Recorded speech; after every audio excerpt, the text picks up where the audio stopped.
The Fed kicking off its latest two-day policy meeting today. Central bankers widely expected to hold rates steady, but investors are going to be watching and listening closely for any hints about future rate moves. The September Federal Reserve meeting is happening today, and with Bitcoin rallying higher, with Binance US winning against the SEC, and with Sam Bankman-Fried's parents possibly being the true masterminds behind FTX. As a crypto holder, let's talk about how this affects you. Well, number one, a lot has happened since the last Fed meeting about 2 months ago. Here to explain is the former Richmond Fed president on how Jerome Powell is thinking today and what you should expect next. Well, they have to be happy with the inflation numbers they got in June and July, although August wasn't as good as could have been.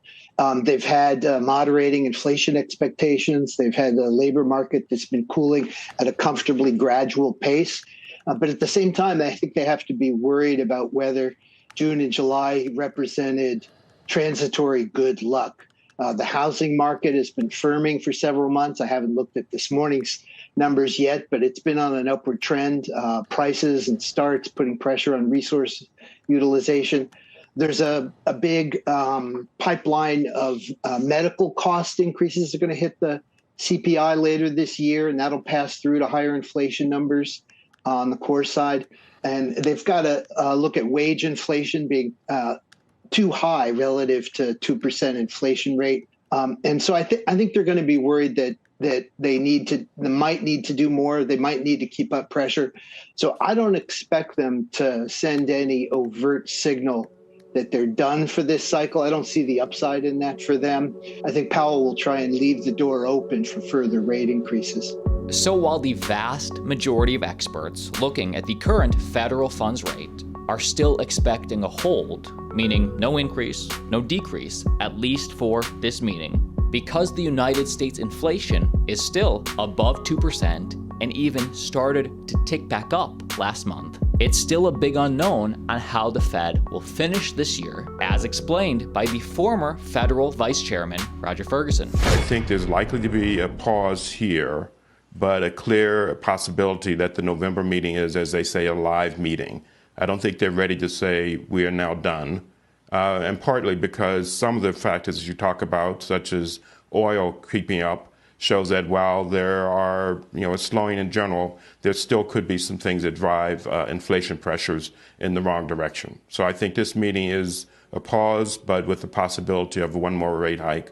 And they'll tell us because they're also going to release their summary of economic projections. So we'll see what they're thinking as well. And the results that we get from the Federal Reserve tomorrow, be sure to subscribe. I'll keep you updated. Will the Fed push us into a recession? And how likely is that?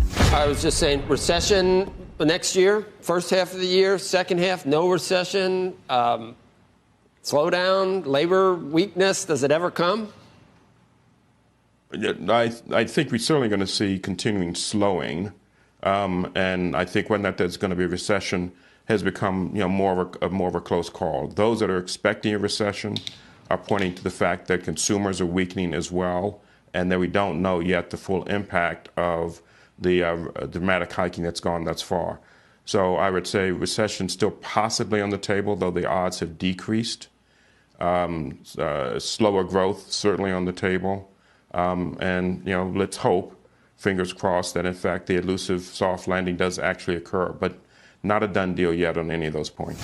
And in bigger news, before we talk SBF, just in, a judge has denied Gary Gensler's request to inspect Binance US. So a federal magistrate judge has denied the SEC's request to gain immediate access to Binance US's software, asking the regulator to provide more specific requests for discovery. So a judge is saying you can't just have full access into this business. Give us a specific reason or specific information you want out of Binance US, and maybe we'll grant that. Now, the SEC is suing Binance US. That's why they're allowed discovery in general. But this hearing, which was just held on the 18th, was to discuss the SEC's motion to compel Binance to hand over detailed information and make its executives more available for depositions. Well, that was denied.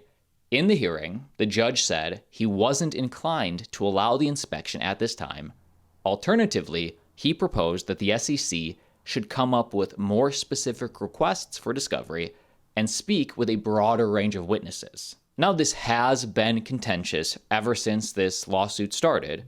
And just to be clear, so you have all the information, the SEC believes Seifu, rebranded earlier from Binance custody, may also be serving Binance US customers and therefore being used to shift US customer funds out of the country in violation of a previous agreement not to do so. Meaning, was Binance US using Binance International's custody entity, and thus meaning were US customer funds being pushed offshore? Well, CEO of Binance, CZ, says Binance US did not use the entity at the center of the recent SEC allegations. In a direct quote, "For the record, Binance US does not use and has never used Seifu or Binance custody. You can't just make this stuff up." And breaking news in the lead up to the SBF trial happening in October, Sam Bankman-Fried's parents have officially been sued by FTX, accused of stealing $26 million in gifts and property. So debtors of the bankrupt cryptocurrency exchange FTX have launched legal action against the parents of FTX founder SBF, alleging that they misappropriated millions of dollars through their involvement in the exchange's business. And here's how that happened. The plaintiffs argued that Bankman and Fried, so those are his parents, father and mother, Bankman and Fried, exploited their access and influence within the FTX empire to enrich themselves at the expense of the debtors in the FTX bankruptcy estate. The debtors alleged that SBF's parents were very much involved in the FTX business from inception to collapse, contrary to what SBF has claimed. In a direct quote from the complaint, it reads, "As early as 2018, Bankman described Alameda as a family business, a phrase he repeatedly used to refer to the FTX group, which is the overall entity that controlled everything. Even as the FTX group descended into insolvency, Bankman and Fried profited handsomely from this family business." And just how big was the father's role in this? According to the plaintiffs, SBF's father, a Stanford law professor, had broad authority to make decisions for FTX Group.